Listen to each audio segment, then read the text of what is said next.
నమస్కారం ఆంధ్ర టైమ్స్ కి స్వాగతం హెడ్లైన్ చూద్దాం కొత్తగా మెడికల్ కాలేజీల ఏర్పాటుకు అనుమతి మొత్తం 8 కళాశాలలకు తెలంగాణ దరఖాస్తు ఒక్కో కాలేజీలో 50 సీట్ల చొప్పున అనుమతి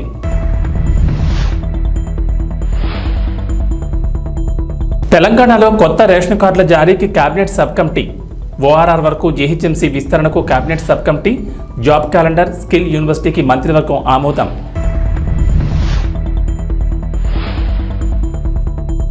అమరావతి రైతులకు శుభవార్త మరో 5 ఏళ్లు కౌలు కొనసాగింపు 10 ఏళ్లు పూర్తి కావడంతో నిర్ణయం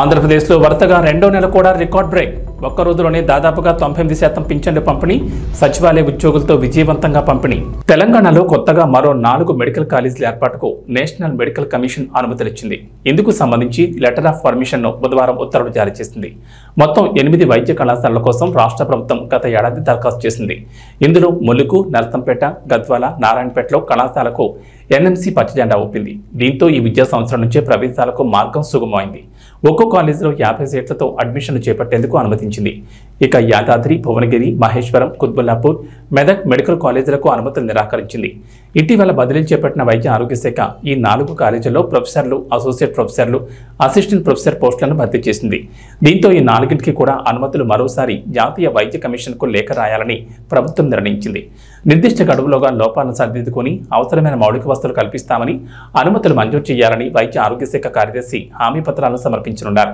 ప్రస్తుతం తెలంగాణలోని 28 ప్రభుత్వ మెడికల్ కాలేజీల్లో 3915 ఎంబీబీఎస్ సీట్లు అందుబాటులో ఉన్నాయి కొత్తగా 4కి అనుమతులు లభించడంతో అదనంగా 200 సీట్లు పెరుగుతాయి దీంతో మొత్తం సీట్ల సంఖ్య 4115కు చేరుకోనున్నాయి హోల్డ్లో ఉంచిన మరో 4కి కూడా అనుమతులు వస్తాయని వైద్యశాఖ నమ్మకం పెట్టుకుంది రాష్ట్రంలో ప్రైవేట్తో కలిపి మొత్తం 56 వైద్య కాలేజీల్లో 8515 ఎంబీబీఎస్ సీట్లున్నాయి తెలంగాణలో ఐపీఎస్ల బదిలీలు కొనసాగుతున్నాయి తాజాగా పలువురు నాన్ క్యాడర్ ఎస్పీలకు రేవంత్ నేతృత్వంలోని కాంగ్రెస్ ప్రభుత్వం బదిలీ చేసింది రాష్ట్ర వ్యాప్తంగా మొత్తం 8 మంది ఐపీఎస్లకు స్థానచలనం కలిగించింది ప్రస్తుతం హైదరాబాద్ నగర మహిళల భద్రతా విభాగం డీసీపీగా ఉన్న దార కవితను సైబర్ క్రైమ్ విభాగానికి డీసీపీగా పంపించింది command control room multi agency operation centre SP A రమణారెడ్డిని ఎస్ఓటీ మల్కాజ్గిరి భువనగిరి రాచకొండకి డీసీపీగా బదిలీ చేసింది ప్రభుత్వం వెయిటింగ్ లో ఉన్న ఐపీఎస్ అధికారి వెంకటేశ్వర్లకు ఆక్టోపస్ ఎస్పీగా పోస్టింగ్ ఇచ్చింది ఎస్ఓటీ డీసీపీ డి శ్రీనివాసును మాదాపూర్ ఎస్ఓటీకి సిఐడి ఎస్పీ బి శ్రీ బాలదేవిని సైబరాబాద్ సైబర్ క్రైమ్ విభాగానికి డీసీపీగా బదిలీ చేసింది intelligence SP G Suneeth Mohan కు స్థానచలనం కలిగించి హైదరాబాద్ లోని RBVRR Telangana police academy deputy డైరెక్టర్గా నియమించింది అలాగే Telangana anti narcotic bureau SP Y Sai శేఖర్కు ఇంటెలిజెన్స్ ఎస్పీగా జగిత్యాల ఏఎస్పీ ఎస్ వినోద్ కుమార్ను ఇంటెలిజెన్స్ ఏఎస్పీగా పంపించింది ఈ మేరకు బదిలీలకు సంబంధించిన ఉత్తర్వులను తెలంగాణ హోంశాఖ ప్రధాన కార్యదర్శి రవిగుప్తా జారీ చేశారు ముఖ్యమంత్రి రేవంత్ రెడ్డి అధ్యక్షతన జరిగిన తెలంగాణ కేబినెట్ భేటీలో కీలక నిర్ణయాలకు ఆమోదం తెలిపారు రాష్ట్రంలో కొత్త రేషన్ కార్డుల జారీకి తెలంగాణ మంత్రివర్గం గ్రీన్ సిగ్నల్ ఇచ్చింది దీనిపై విధి విధానాల ఖరారుకు కేబినెట్ సబ్ కమిటీని ఏర్పాటు చేస్తూ మంత్రివర్గంలో నిర్ణయం తీసుకున్నారు రేషన్ కార్డులతో పాటు కొత్తగా ఆరోగ్యశ్రీ కార్డులను జారీ చేసేందుకు కేబినెట్ ఆమోదం తెలిపింది ధరణి పోర్టల్ పేరును మారుస్తూ తెలంగాణ కేబినెట్ నిర్ణయం తీసుకుంది ఇక ధరణి స్థానంలో కొత్తగా భూమాత పేరుతో సేవలు అందించనున్నారు అదేవిధంగా జాబ్ క్యాలెండర్ కు తెలంగాణ కేబినెట్ ఆమోదం తెలిపింది హైదరాబాద్ లో ఔటర్ రింగ్ రోడ్ పరిధిలోని గ్రామాలన్నింటినీ గ్రేటర్ హైదరాబాద్ మున్సిపల్ కార్పొరేషన్ లో కలిపేందుకు సంబంధించిన అంశంపై కేబినెట్ లో ప్రధానంగా చర్చ జరిగింది నిర్ణయించింది గతంలో ఏదైతే ఎన్నికల్లో మేము చెప్పిన దాంట్లో భాగంగా తెల్ల రేషన్ కార్డులతో పాటుగా ఆరోగ్యశ్రీ కోసం ఆరోగ్యశ్రీ కార్డులని విడివిడిగా ఇవ్వాలి అనేది ఈ రాష్ట్ర ప్రభుత్వం కేబినెట్ నిర్ణయించింది దీనికి సబ్ కమిటీలో 3 మంత్రులతో ఒక సబ్ కమిటీ ఏర్పాటు చేయడం జరిగింది పౌర సరఫరా శాఖ మంత్రివర్యులు ఉత్తమ్ కుమార్ రెడ్డి గారు అదే రకంగా ఆరోగ్య శాఖ మంత్రివర్యులు దామోదర్ రాజనరసింహ గారు రెవెన్యూ శాఖ మంత్రిగా నేను ఈ సబ్ కమిటీలో ఉంటాం వీలైనంత తొందరలో ఈ సబ్ కమిటీ రిపోర్టు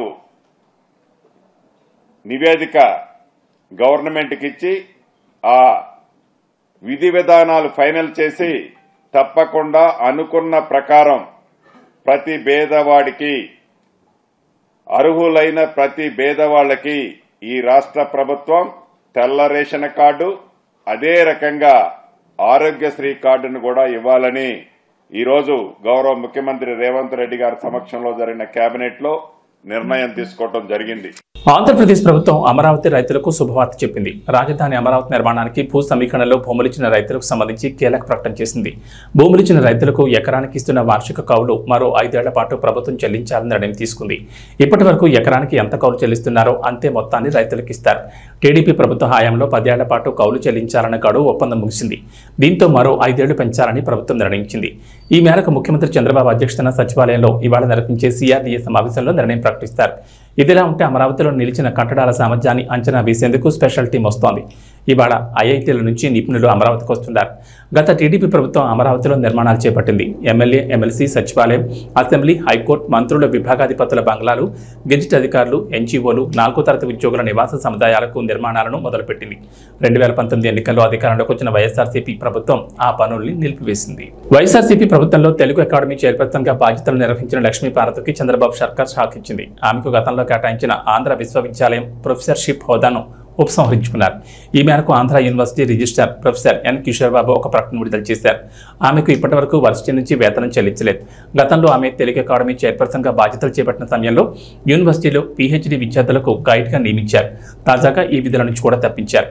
ఆమె గైడ్ గా ఉన్న PhD విద్యార్థుల్ని వర్సిటీ తెలుగు విభాగంలో మరొక ప్రొఫెసర్ దగ్గరకు మార్పు చేయాలని ఆదేశించారు. గత ప్రభుత్వ హయాంలో లక్ష్మీపార్వతి తెలుగు అకాడమీ చైర్పర్సన్ గా బాధ్యతలు నిర్వహించారు. ఆ సమయంలో ఆమెకు ఆంధ్ర యూనివర్సిటీ ప్రొఫెసర్షిప్ హోదా కట్టబెట్టడంతో పాటుగా PhD విద్యార్థులకు గైడ్ గా నియమించారు. అయితే ఇదంతా నిబంధనలకు విరుద్ధంగా జరిగిందనే విమర్శలు వచ్చాయి. అర్హత లేకున్నా లక్ష్మీపార్వతి నియామకం జరిగిందని అప్పట్లోనే ఆరోపణలు వచ్చాయి. తెలుగు ప్రొఫెసర్ హోదాలో లక్ష్మీపార్వతిని PhD విద్యార్థులకు గైడ్ గా నియమించారు.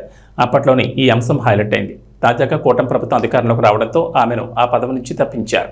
ఆంధ్రప్రదేశ్లో ఇటీవల భారీ వర్షాలు, వరదలు ముంచెత్తాయి. ముఖ్యంగా గోదావరి నదీ పరివాహక ప్రాంతాన్ని వరద చుట్టుముట్టింది. దీంతో ఇళ్లు విడిచి పునరావాస కేంద్రాలకు చేరిన కుటుంబాలను ఆదుకునేందుకు ప్రభుత్వం ముందుకొచ్చింది. ఇటీవల 3,000 రూపాయల చొప్పున ఆర్థిక సహాయం అందించాలని రాష్ట్ర ప్రభుత్వం నిర్ణయించిన సంగతి తెలిసిందే. ఈ నిర్ణయం ప్రకారం గురువారం ఉత్తర్వులు జారీ చేశారు. గత ప్రభుత్వంలో వరదల సమయంలో ఒక్కో కుటుంబానికి 2,000 చొప్పున ఇవ్వగా కూటమి ప్రభుత్వం దీన్ని 3,000కు పెంచింది. వరద ప్రభావిత ప్రాంతాల్లోని కుటుంబాలకు 25 కిలోల బియ్యం, కిలో చొప్పున కందిపప్పు, పామోలిన్, ఉల్లిగడ్డలు, ఆలుగడ్డల పంపిణీ కూడా ఉత్తర్వులు ఇచ్చారు. జిల్లాల వారీగా చూస్తే అల్లూరు సీతారామరాజు జిల్లాలో ప్రత్యేక ఆర్థిక సాయం, నిత్యావసరాల సరఫరాకు 15.29 కోట్ల విడుదలకు గ్రీన్ సిగ్నల్ ఇచ్చారు. ప్రకాశం, నెల్లూరు, అనంతపురం, శ్రీ సత్యసాయి, కర్నూలు, నంద్యాల జిల్లాల్లోని 14 పట్టణాల్లో త్రాగునీటి సరఫరాకు 14.84 కోట్లు విడుదల చేశారు. భారీ వర్షాలు, వరద ప్రభావిత 8 జిల్లాల్లో ఆహారం, పాలు, వైద్య సేవలు, త్రాగునీటి సరఫరా, పారిశుద్ధ్య చర్యల కోసం 26.50 కోట్లను ప్రభుత్వం మంజూరు చేసింది. 2023 ఖరీఫ్ పంట నష్టం, డిసెంబర్లో తుఫాన్ నష్టానికి సంబంధించి 442 కోట్లు, 847.22 కోట్ల చొప్పున విడుదల చేస్తూ గెజిట్ జారీ అయింది. ఆంధ్రప్రదేశ్లో చంద్రబాబు సర్కార్ సరికొత్త రికార్డు నమోదు చేసింది. రాష్ట్ర చరిత్రలో తొలిసారి ఈ రికార్డును అందుకున్నారు. ఎన్టీఆర్ భరోసా పథకం కింద పింఛన్లను వరుసగా 2వ నెలలో కూడా ముఖ్యమంత్రి చంద్రబాబు నుంచి మంత్రులు, ఎమ్మెల్యేలు, ఎమ్మెల్సీలు, ఇతర ప్రజాప్రతినిధులు లబ్ధిదారుల ఇళ్లకు వెళ్లి పింఛన్లు పంపిణీ చేశారు. గురువారం తెల్లవారుజామున 5 గంటలకే పంపిణీ ప్రారంభించగా వరుసగా 2వ నెల సచివాలయ ఉద్యోగులతో పింఛన్ల పంపిణీ చేపట్టారు. ఆంధ్రప్రదేశ్లో ఒక్క రోజులోనే 97.50% మంది లబ్ధిదారులకు పింఛన్లు పంపిణీ చేశారు. గత నెలతో పోలిస్తే ఇది సరికొత్త రికార్డు. ఇక ఆగస్టులో మొత్తం 64.82 లక్షల మందికి పింఛన్లు అందించేందుకు గాను 2,737 కోట్లను రాష్ట్ర ప్రభుత్వం విడుదల చేసింది. గురువారం రాత్రి 9 గంటల సమయానికి 63.18 లక్షల మందికి నగదు అందించారు. ముఖ్యమంత్రి చంద్రబాబు శ్రీ సత్యసాయి జిల్లా మడకసిర నియోజకవర్గంలోని గుండుమనలోని BC, SC కాలనీలో పర్యటించారు. ముందుగా వితంతు ఓబుళమ్మ, వృద్ధుడు రామన్న ఇంటికి వెళ్లి వాళ్ళిద్దరికీ పింఛన్ను స్వయంగా అందజేశారు. SC, ST వర్గీకరణపై సుప్రీంకోర్టు సంచలన తీర్పు ఇచ్చినందుకు SC, ST వర్గీకరణ సమర్థనీయమని, ఎస్టీలు చాలా వెనుకబడిన వర్గాలుగా ఉన్నట్లు ఆధారాలున్నాయని చెప్పడం చాలా సంతోషమని డోన్ కాంగ్రెస్ పార్టీ సీనియర్ నాయకులు డాక్టర్ గార్లపాటి మద్దులెట్టి స్వామి హర్షం వ్యక్తం చేశారు. ఈ సందర్భంగా మాట్లాడుతూ విద్యా ఉద్యోగాల్లో రిజర్వేషన్ల వర్గీకరణ ఆవశ్యకత ఉందని సుప్రీంకోర్టు అభిప్రాయపడిందని, కొన్ని కులాల్లో వర్గీకరణ చేసే వెసులుబాటు రాష్ట్రాలకు ఉండాలని, SC వర్గీకరణపై చారిత్రాత్మక తీర్పు వెలువరించడం, విద్యా ఉద్యోగాల్లో రిజర్వేషన్ల కోసం SC, ST వర్గీకరణ అవసరమని చీఫ్ జస్టిస్ చంద్రచూడ్ నేతృత్వంలోని 7 సభ్యుల ధర్మాసనం 6:1 నిష్పత్తితో తీర్పు వెలువరించడం చాలా సంతోషమని అన్నారు. నమస్కారం. ఈరోజు SC వర్గీకరణ పైన సుప్రీంకోర్టు ధర్మాసనం 7 సభ్యుల ధర్మాసనం తీర్పు రాష్ట్రాలకు SC వర్గీకరణ చేసుకోవచ్చు అని చెప్పేసి ఒక అత్యున్నతమైనటువంటి తీర్పునివ్వడం ఎంతో సంతోషం. ఎందుకంటే గత 30 సంవత్సరాలుగా ఎంతోమంది అమరులు, మాదిగ బిడ్డలు చనిపోయి ఎన్నో రకాలుగా ఇబ్బందులు ఎదుర్కొని ఆరోగ్యాన్ని, ఆర్థికంగా సమయాన్ని వెచ్చించి ఈ ఉద్యమాన్ని నడిపినటువంటి శ్రీ మందాకృష్ణ మాదిగ గారికి నిజంగా శిరస్సు వంచి పాదాభివందనం చేస్తున్న చాలా శ్రీ నారా చంద్రబాబు నాయుడు గారు ఎస్సీ కేటగిరైజేషన్ను త్వరగా పూర్తి చేసి మరి ఎస్సీ క్లాసిఫికేషన్ను మరన్నీ విద్య, వైద్య, అదేవిధంగా అనేక రకాలైనటువంటి ఉద్యోగ, రాజకీయ అంశాల్లో కూడా ప్రధానంగా అవకాశం కల్పించాలని చెప్పేసి రేపు వచ్చే నోటిఫికేషన్లలో కూడా మరి ఈ యొక్క వర్గీకరణను అమలు చేసే విధంగా చర్యలు తీసుకోవాలని చెప్పేసి కాంగ్రెస్ పార్టీ డిమాండ్ చేస్తూ ఉంది. నా పేరు doctor Garlapati Maddireddy, Dhone Congress party senior నాయకులు. నమస్కారం. నంద్యాల జిల్లా డోన్లో డాక్టర్ బిఆర్ అంబేద్కర్ గురుకులం పాఠశాల ప్రిన్సిపాల్ విద్యార్థుల పట్ల నిర్లక్ష్యంగా వ్యవహరిస్తున్నారు. విద్యార్థులకు భోజనం సరిగ్గా పెట్టడం లేదని, చాలా సమస్యలున్నాయని విద్యార్థుల తల్లిదండ్రులు విద్యార్థి సంఘాల దృష్టికి తీసుకురావడం వల్ల రాత్రి భోజన సమయంలో బహుజన స్టూడెంట్ ఫెడరేషన్ విద్యార్థి సంఘాల నాయకులు భోజనం చేయడం జరిగింది. ఈ సందర్భంగా మాట్లాడుతూ గురుకుల పాఠశాలలో ప్రతి పూట భోజనం చేయడం లేదు, పక్కనున్న గర్ల్స్ పాఠశాల ఎందుకు చేయించుకుని తెస్తున్నారు. అయితే ప్రధానంగా పాఠశాల ప్రధాన ఉపాధ్యాయుడు పర్యవేక్షణ సరిగా లేకపోవడం వల్ల కొన్ని సమస్యలకు విద్యార్థులు చెప్పుకోలేక ఇబ్బందులు గురవుతున్నారు. అదేవిధంగా విద్యార్థులకు పురుగుల అన్నం, పురుగులు పడిన కర్రీ మరియు ముదిరిపోయిన బెండకాయ కూర పెడుతున్నారని విద్యార్థులు వాపోతున్నారు. రెగ్యులర్గా విద్యార్థులకు అందుబాటులో ఉండే ప్రిన్సిపల్ నియమించాలని బహుజన్ స్టూడెంట్ ఫెడరేషన్ విద్యార్థి సంఘాలు కోరుతున్నాయి. ఈ కార్యక్రమంలో ఎంఎస్ఆర్ఎస్ఎఫ్ విద్యార్థి సంఘాల నాయకులు పాల్గొన్నారు.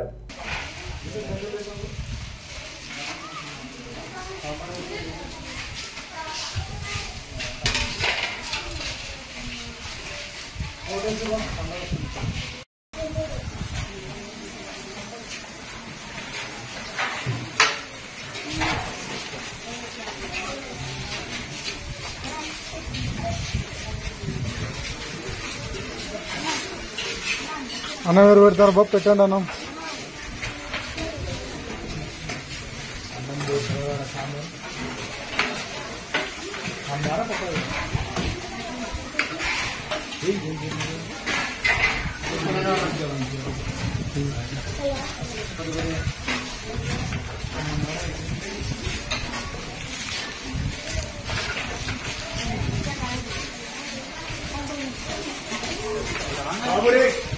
తినేవాళ్ళు తిన్నట్టు ఒక రౌండ్ వాకింగ్ చేసి వాకింగ్కి వెళ్ళి క్లాస్ వస్తుంది.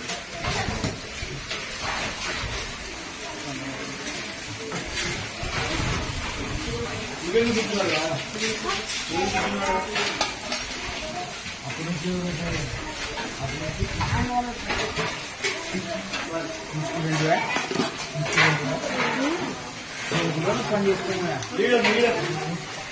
సాంబార్ అయిపోయింది.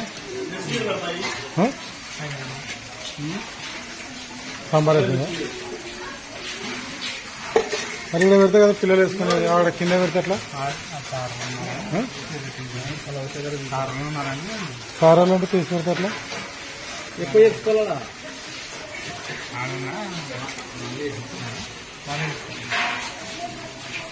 పశ్చిమ గోదావరి జిల్లా భీమవరం ఏరియా హాస్పిటల్లో అంతర్జాతీయ తల్లిపాల వారోత్సవాల్లో భాగంగా ఏర్పాటు చేసిన సమావేశానికి జిల్లా కలెక్టర్ చదలవాడ నాగరాణి ముఖ్య అతిథిగా పాల్గొన్నారు.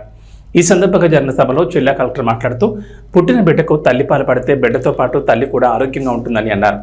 అమృతంలో పనిచేసే తల్లిపాలు కనీసం 6 మాసాల వరకు బిడ్డకు అందజేయాలని ఆమె అన్నారు. తల్లి పిల్లను కని పెంచి సమాజానికి ఉపయోగపడేలా తీర్చిదిద్దడంలో తల్లి పాత్ర అద్భుతమైందన్నారు.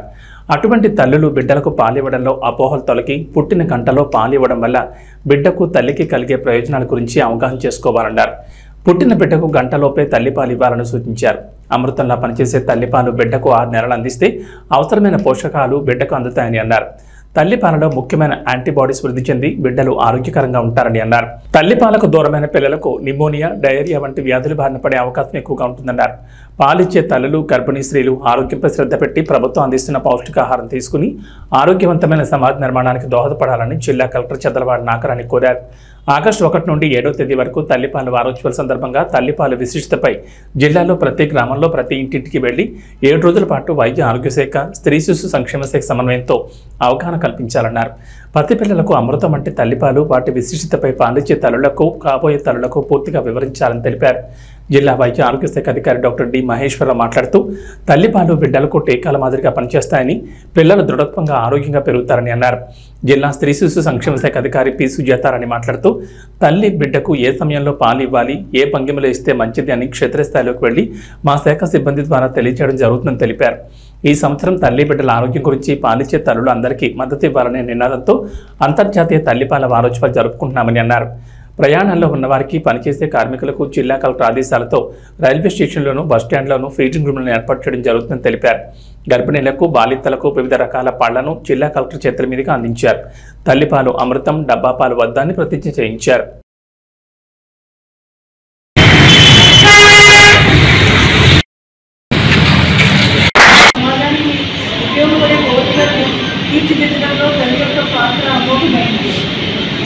అలాగే బిడ్డ పుట్టగానే పాలు ఇవ్వడం అంటే ఈరోజు మనము అంతర్జాతీయ తల్లి పాల వారోత్సవాలు జరుపుకుంటున్నాము. ఇందులో ముఖ్యంగా తల్లి పాల యొక్క ప్రత్యేకత, ప్రాముఖ్యత, బిడ్డకి ఎంత అవసరమో అలాగే తల్లికి ఇవ్వడం కూడా ఎంత అవసరం అనే విషయాలన్నీ కూడా మనం ఈరోజు మాట్లాడుకుంటాము. ఎందుకంటే చాలా చోట్ల చాలా మంది ఇచ్చినా కానీ చాలా మందికి బిడ్డ పుట్టగానే పాలు ఇవ్వకూడదేమో, కొన్ని రోజులు, 1 రోజు 2 రోజులు ఆగాలేమో అనే ఒక అపోహలు ఉంటాయి. ఈ అపోహలన్నీ తొలగించడానికి వైద్య సిబ్బంది, ఐసీడీఎస్, అంగన్వాడీ సిబ్బంది నిరంతరం కృషి చేస్తూ ఉన్నారు. అట్లాగే మన ఇంట్లో ఉండే మన తల్లులు అందరూ కూడా మనకి తల్లులకు చెప్తూ ఉంటారు, బిడ్డ పుట్టగానే పాలు ఇస్తే వారికి అదే ఒక మంచి టీకా కింద, వ్యాక్సిన్ కింద పనిచేస్తుంది అనమాట. వారికి అనారోగ్యం లేకుండా అది ఒక యాంటీబయాటిక్ లాగా డయేరియా, న్యూమోనియా ఇలాంటి కష్టశాస్త్రంలో ఉంటాయి. అదేవిధంగా ఇలాంటి పాలు ఇచ్చే సందర్భాల్లో, ఇచ్చే సమయాల్లో తల్లి కూడా పాలు ఇచ్చిన రోజు తల్లి కూడా వారి యొక్క ఆరోగ్యం మీద చక్కటి శ్రద్ధ పెట్టాలి. ఇలాంటి ప్రభుత్వం నుంచి కూడా మంచి పోషకాహారం అంతా కూడా మనకి ఐసీడీఎస్ ద్వారా ప్రయోజనాలు, వారి పాలు, గుడ్డు అందిస్తారు. అంటే బిడ్డకు పాలు ఉండాలి. వారు కూడా పోషకాహారాలు, గుడ్డు, పాలు ఇచ్చేసైతే ఖర్చు చేస్తున్నారని చాలామంది ఆహారం సరిగ్గా తీసుకుంటూ ఉంటారు. అలా కాకుండా మంచి పౌష్టికాహారం తీసుకుంటూ ఉండాలి. అలాగే వీటికి సరిపడిన పాలు వెంటనే ఇచ్చుకుని అవసరానికి 6 నెలల వరకు నిశ్శబ్దంగా ఉండాలి. కింద పడిపోతాయి, అవి ఇస్తూ ఉండాలి. వీటికి తల్లికి కూడా శ్రీరామ రక్ష కింద పనిచేస్తూ ఉంటుంది. ఇక్కడ చేసిన అందరికీ కూడా నా యొక్క నమస్కారం తెలియజేసుకుంటూ మొదటి నుంచి 1వ తారీఖు నుంచి 7వ తారీఖు వరకు జరిగే కార్యక్రమాన్ని medical and health and ICDS department వాళ్ళు ప్రతి ఊరిలోనూ, ప్రతి గ్రామంలోనూ, ప్రతి ఇంటిలో ఉండే తల్లికి ఈ విషయాలన్నీ తెలియని తల్లికి, కాబోయే తల్లికి కూడా ఈ విషయాలు తెలిసే విధంగా ముందుకు తీసుకెళ్ళాలని.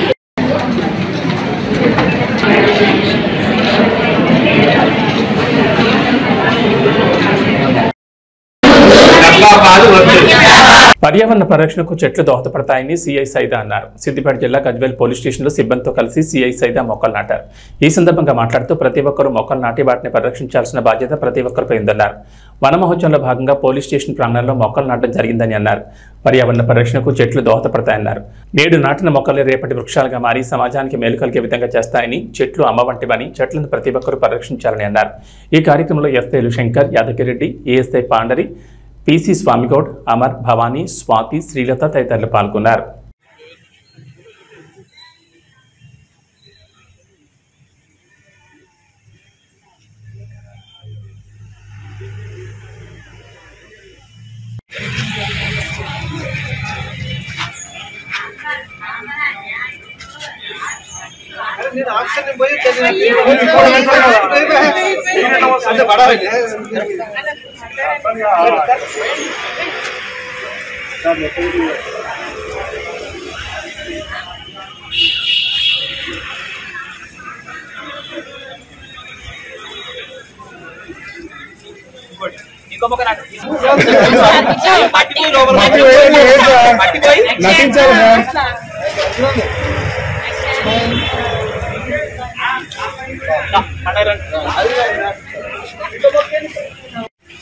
గజ్వేల్ మండలంలో ఉన్నటువంటి ప్రజలందరికీ మా యొక్క పోలీసు వారి విజ్ఞప్తి.